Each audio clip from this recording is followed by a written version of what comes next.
What's good, YouTube? It's your boy Vader, and we are back again with another video, man. We are standing up because my son decided to literally pour water on my chair, so it's wet. I ain't trying to have no wet booty. You feel me?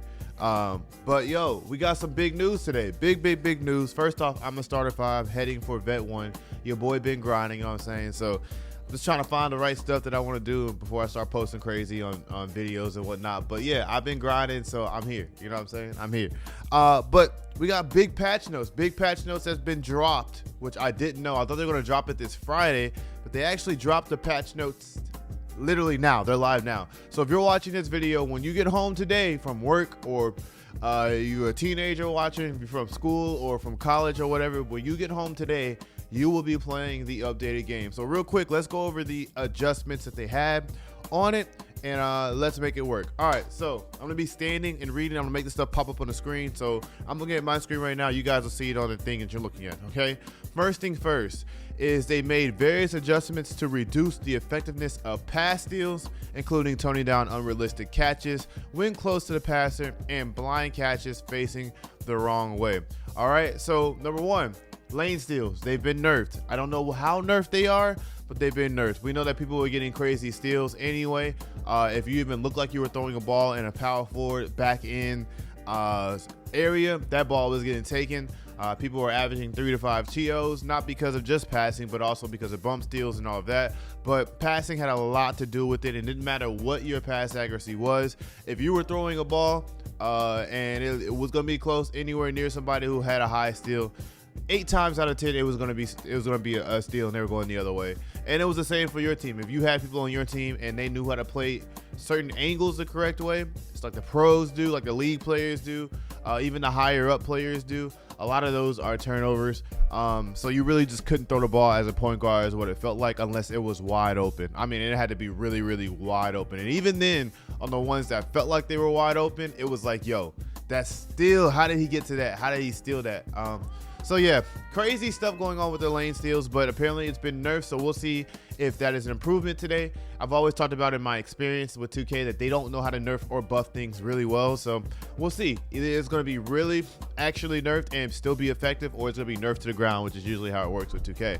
Now, second thing they did is improve shot contest logic for more reliable coverage scores for both perimeter and interior defense. Hand down situations will no longer register as tight, meaning that I believe that if you're not actually using the right stick to put your hands up, which I don't know if even that really works. Sometimes it does. I don't know if that's considered a hands up scenario or not, or you may have to actually jump at it to actually get it tight. I'm not sure, but if it's hands up with the right stick saying that you need to use that, I'm cool with that.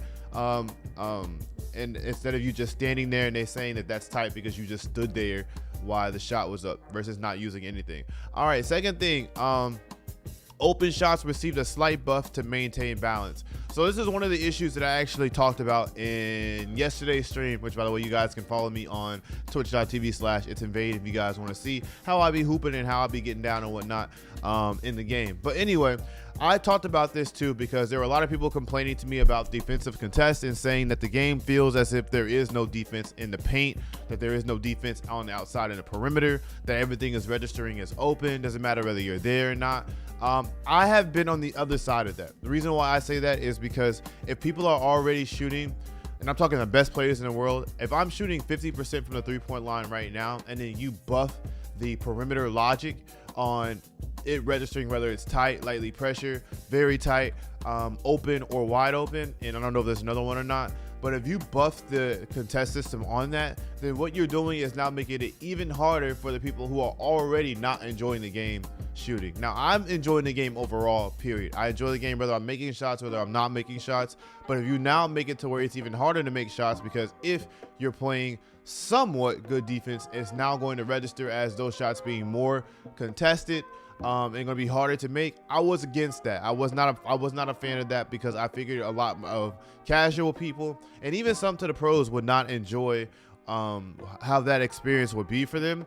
But they said that open shots received a slight buff. So if you're not playing good defense, then maybe with the shooting buff right now, it'll balance itself out. Again, 2K has never been good at balancing things, so I can't say this is actually going to happen, but we'll find out today because the patch is live. Here's a big one. They improved responsiveness when dribbling or shooting with the pro stick, and also reduced delays with catch and shoot. So if you guys didn't know, if you're using the right stick to shoot, that's rhythm shooting. Whenever you caught the ball and tried to shoot, there was always a hitch that would come and would take longer for you to do it. Therefore, catch and shoot, unless you were wide open, was always better to use with X or square. But now apparently that has been fixed, so you don't have to worry about the catch and shoot with the right stick not being as fast anymore. Apparently you can now do that. They also said they improved the responsiveness with dribbling, which if that's great, then that's good, because less latency when it comes to dribbling will be always a good thing. So that's good.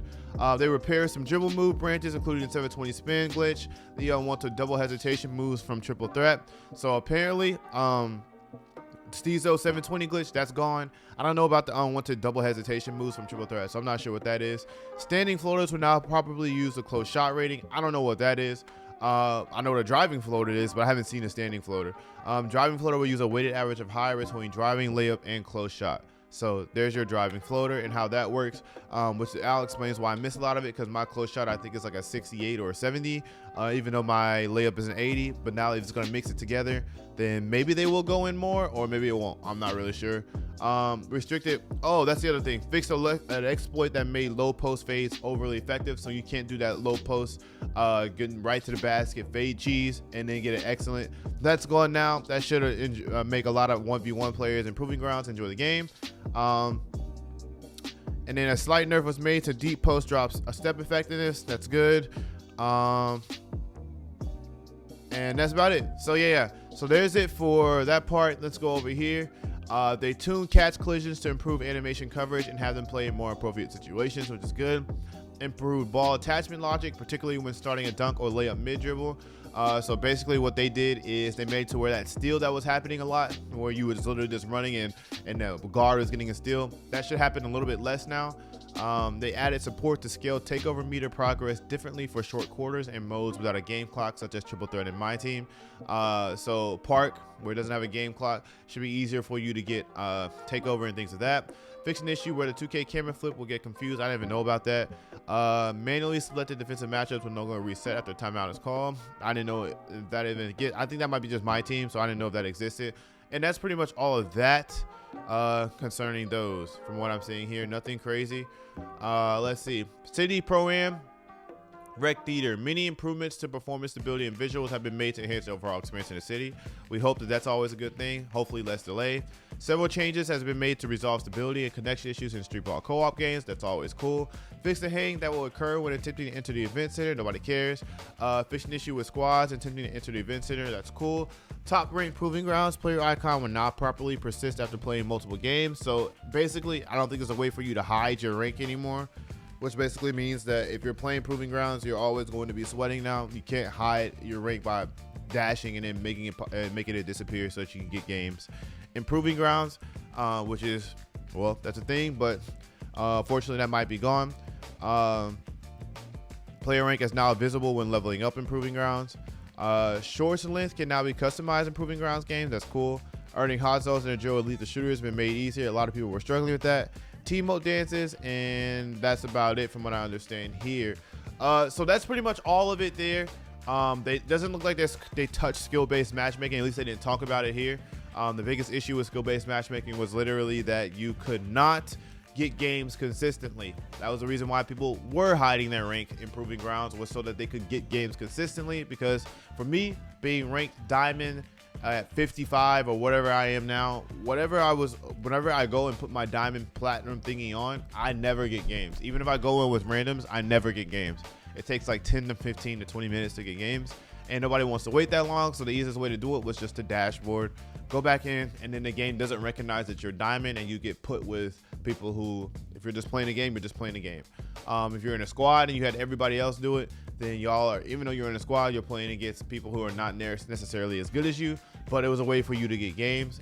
And people played it because it was a way for you to get games. I mean, it's period, point blank. It's the only way to go about it. So if they don't fix that, I don't foresee it being anything that's going to make the Proving Grounds be better. Looks like they fixed the quitting issue, I think, with Proving Grounds too, where you can't quit anymore and not be punished for it. that's somewhere in one of these lists. I can't remember where it is, but yeah, it looks like they fixed that part of it too. So we'll have to see if, let me say this. Yeah, we'll have to see if that has been resolved. If that hasn't been resolved, then season 2 is going to be in the water again because people are going to be quitting to try to get top rank. And unfortunately, that's not good. But I'm going to literally go get ready to play this game. So I'm going to go edit this video that you guys are watching now. Appreciate you. Make sure y'all hit that like, sub, and subscribe. And I'm going to go play this game. So if you guys want to watch again, twitch.tv/itsinvade. I'll see you guys there. I'll be on live for probably 8 to 10 hours today. So if y'all can get on, see y'all there. I'm out. Peace.